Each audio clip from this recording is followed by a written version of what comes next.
Salut à tous, bienvenue sur ma chaîne. Aujourd'hui, nous allons parler d'un sujet qui touche beaucoup d'entre nous, le perfectionnisme. Bien que viser l'excellence puisse sembler être une bonne chose, le perfectionnisme peut devenir un véritable frein dans notre vie, nous empêchant de prendre des risques, de progresser et d'apprécier nos réussites. Dans cette vidéo, je vais partager avec vous 5 conseils pour vous libérer du perfectionnisme et apprendre à accepter l'imperfection. C'est parti! Conseil numéro 1. Reconnaître les effets négatifs du perfectionnisme. Le perfectionnisme peut mener à l'épuisement, à l'anxiété et même à la procrastination. Pourquoi? Parce que lorsque nous nous fixons des standards irréalistes, nous nous mettons une pression énorme pour les atteindre, ce qui peut nous paralyser. Il est important de réaliser que le perfectionnisme n'est pas un gage de réussite, mais plutôt un obstacle qui nous empêche de progresser. Prenez le temps de réfléchir à la manière dont le perfectionnisme affecte votre vie. Est-ce que cela vous empêche de vous lancer dans de nouveaux projets par peur de l'échec? Est-ce que cela vous rend critique envers vous-même et les autres? En reconnaissant ces effets, vous pourrez commencer à vous détacher de cette mentalité perfectionniste. Conseil numéro 2. Redéfinir vos standards de réussite. Souvent, les perfectionnistes se fixent des objectifs irréalistes et inatteignables, ce qui les conduit à se sentir constamment insatisfaits. Au lieu de viser la perfection, concentrez-vous sur des objectifs réalistes et atteignables. Demandez-vous, qu'est-ce qui est suffisant pour moi? Apprenez à accepter que faire de votre mieux, même si ce n'est pas parfait, est déjà une réussite. Par exemple, si vous travaillez sur un projet, au lieu de vous focaliser sur chaque petit détail, concentrez-vous sur l'essentiel et célébrez le fait d'avoir accompli la tâche.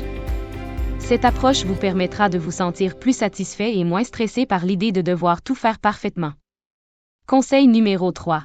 Apprendre à accepter l'échec comme un processus d'apprentissage.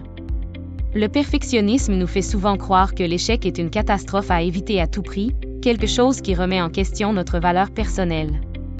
Pourtant, l'échec fait partie intégrante de la vie et du chemin vers la réussite. C'est en faisant des erreurs que nous apprenons, grandissons et devenons plus forts. Prenez par exemple un enfant qui apprend à marcher, il tombe plusieurs fois avant de réussir à marcher correctement, mais ces chutes sont essentielles à son apprentissage. De la même manière, chaque fois que vous échouez, vous avez l'opportunité de tirer des leçons précieuses. Au lieu de voir l'échec comme une fin en soi, commencez à le considérer comme un pas vers le succès. Posez-vous des questions comme « Qu'est-ce que cet échec m'apprend sur moi-même » ou « Comment puis-je faire mieux la prochaine fois ?» En adoptant cette perspective, vous commencerez à voir l'échec non pas comme une menace à votre perfection, mais comme une partie nécessaire du processus d'amélioration. Conseil numéro 4. Pratiquez l'autocompassion.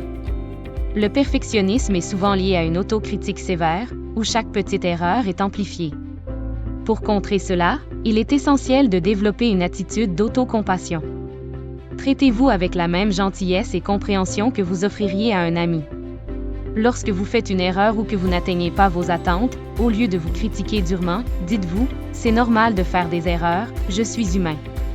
Par exemple, si vous ne terminez pas une tâche aussi bien que vous l'auriez souhaité, au lieu de vous flageller, rappelez-vous que vous avez fait de votre mieux dans les circonstances actuelles.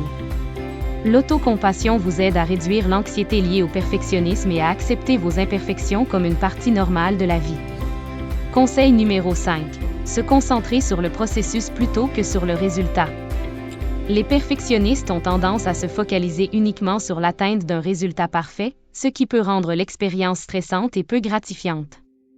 Essayez de changer cette approche en vous concentrant davantage sur le processus, sur le plaisir de faire quelque chose et sur ce que vous apprenez en cours de route. Par exemple, si vous travaillez sur un projet créatif, accordez-vous le temps d'apprécier chaque étape de la création, plutôt que de vous obséder sur le résultat final. En vous concentrant sur le processus, vous apprendrez à apprécier vos efforts, même si le résultat n'est pas parfait. Cela vous permettra de vivre chaque expérience de manière plus positive et enrichissante. Et voilà, ce sont les 5 conseils pour se libérer du perfectionnisme et accepter l'imperfection. J'espère que ces astuces vous seront utiles et que vous pourrez les intégrer dans votre vie quotidienne. Rappelez-vous, l'imperfection fait partie de l'expérience humaine, et apprendre à l'accepter peut vous apporter plus de paix intérieure, de créativité et de satisfaction. Merci de m'avoir rejoint aujourd'hui. N'oubliez pas d'aimer cette vidéo, de vous abonner à la chaîne, et de partager vos propres conseils pour surmonter le perfectionnisme dans les commentaires ci-dessous. Prenez soin de vous et à très bientôt pour une nouvelle vidéo.